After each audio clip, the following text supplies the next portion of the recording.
மிகவும் கண்டனத்துக்குரியது. நாடாளுமன்ற வேட்பாளரை விலக்கி வாங்கும் அளவிற்கு பாஜக துணிந்து விட்டார்கள் என்றால் மிகவும் கண்டனத்துக்குரியது. அது தோல்வி பயத்தை அவர்களுக்கு காட்டிவிட்டது. நிச்சயமாக தமிழ்நாட்டில் ஈடுபடாது.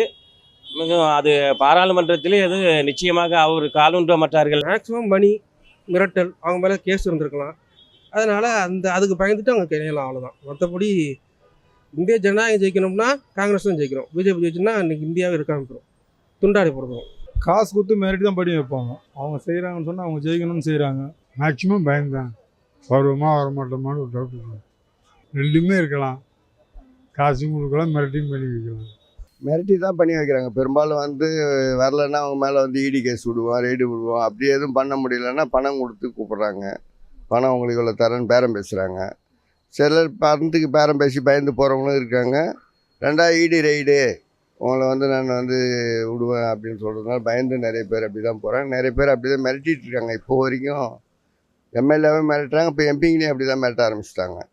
காங்கிரஸ் எம்பிங்களெல்லாம் இப்போ அவங்க எப்படியாவது இப்போ மெஜாரிட்டி இல்லாமல் போனால் கூட எப்படியும் நம்ம விலை கொடுத்து வாங்க முடியும் அப்படின்ற அளவுக்கு இப்போவே ரெடியாகி இப்போ எல்லோரும் மிரட்டிட்டு இருக்காங்கன்னு தான் எல்லாம் பேசிக்கிறாங்க.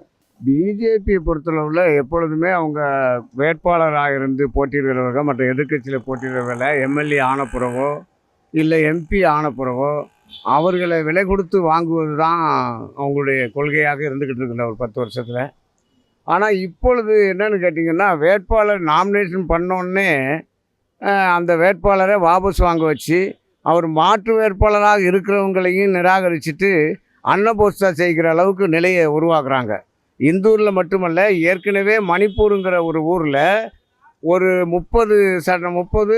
70 சட்டமன்ற உறுப்பினர்கள் இருக்கிற ஒரு ஊரில் 10 பேர் அன்னபோஸ்டாகவே மணிப்பூரில் ஜெயிக்கிற சூழ்நிலையை உருவாக்கியிருக்காங்கன்னா, யாரையும் வேட்புமனு தாக்கல் பண்ணவே விடுறதில்ல.